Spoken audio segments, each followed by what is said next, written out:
lentement la tête, les narines frémissantes. Il se détendit en reconnaissant la présence dans l'autre pièce, où j'entendais un léger froissement. D'un geste vif, Matthew nous souleva, le livre et moi. Puis, il m'entraîna par la main jusqu'à la porte. Dans l'autre pièce, un homme se tenait devant une table couverte de lettres. D'une taille moyenne, des cheveux bruns ébouriffés et bien bâtis, il portait de coûteux vêtements d'excellente coupe. Je ne reconnus pas l'air qu'il fredonnait et dont il murmurait de temps en temps les paroles. La surprise se peignit brièvement sur le visage de Matthew, qui eut un sourire affectueux. « Où es-tu en vérité, mon cher et délicieux Matt ?» dit l'homme en levant une page dans la lumière. Aussitôt, Matthew se rembrunit.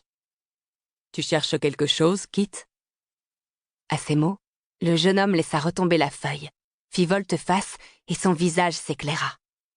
Un visage que j'avais déjà vu sur mon exemplaire de poche du Juif de Malte, de Christopher Marlowe.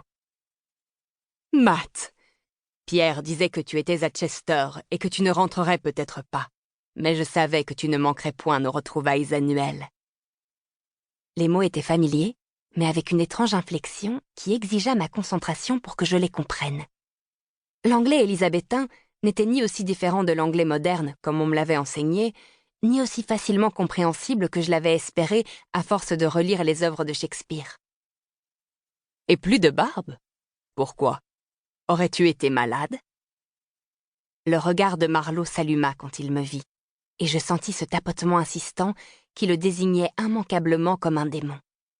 Je réprimai l'envie de me précipiter sur l'un des plus grands dramaturges anglais et lui serrer la main avant de le cribler de questions. J'avais déjà oublié le peu que je savais de lui maintenant qu'il était devant moi. Certaines de ses pièces avaient-elles été jouées en 1590 ? Quel âge avait-il ? Il était plus jeune que Matthew et moi, certainement. Marlowe ne pouvait pas encore avoir 30 ans. Je lui souris chaleureusement. « Où as-tu trouvé cela ?» interrogea Marlowe d'un ton méprisant. Je regardai derrière moi, m'attendant à voir une hideuse œuvre d'art. La pièce était vide. C'était de moi qu'il parlait. Mon sourire mourut sur mes lèvres. « Doucement, Kit !» se renfrogna Matthew. Marlowe balaya la rebuffade d'un haussement d'épaules. « Peu importe. Repais-toi d'elle tout ton soûl avant que les autres arrivent, si tu y tiens. George est là depuis quelque temps, bien sûr.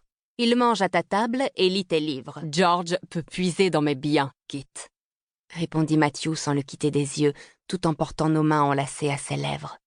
« Diana, je te présente mon très cher ami, Christopher Marlowe. » Cette présentation donna à Marlowe l'occasion de me scruter plus franchement. Son regard glissa lentement de mes orteils au sommet de mon crâne, le tapotement devenant de plus en plus intrusif. Si le mépris du jeune homme était évident, sa jalousie était mieux dissimulée. Marlowe était effectivement amoureux de mon mari. Je l'avais soupçonné à Madison, quand j'avais frôlé du bout des doigts la dédicace qu'il avait rédigée sur l'exemplaire de la tragique histoire du docteur Faust que possédait Matthew. J'étais loin d'imaginer qu'il y avait à Woodstock un bordel dont la spécialité était les femmes trop grandes. La plupart de tes putains sont plus délicates et séduisantes, Matthew. Celle-ci est véritablement une amazone. Renifla Kit en regardant par-dessus son épaule le désordre de paperasse sur la table. Aux dernières nouvelles du vieux renard, ce sont les affaires plutôt que le stupre qui t'ont conduit dans le Nord. Où donc as-tu trouvé le temps de t'attacher ces services? L'aisance avec laquelle tu dilapides l'affection est remarquable, Kit, répondit Matthew d'un ton calme mais un rien menaçant.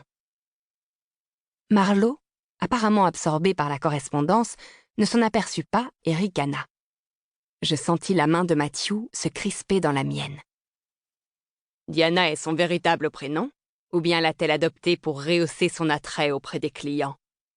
Peut-être serait-il judicieux qu'elle dénude son sein droit ou qu'elle arbore un arc et un carquois, poursuivit-il. Rappelle-toi quand Blackfriars Bess exigeait que nous l'appelions Aphrodite avant qu'elle nous laisse. Diana est mon épouse, répondit Matthew qui avait bondi sur Marlowe et l'empoignait au collet. Non, fit Kit, stupéfait. Si, ce qui signifie qu'elle est la maîtresse de cette maison, qu'elle porte mon nom et qu'elle est sous ma protection. Pour continuer à écouter ce livre audio gratuitement, cliquez sur le lien dans la description et vous pourrez l'écouter en entier sans frais grâce à l'essai de 30 jours d'Audible.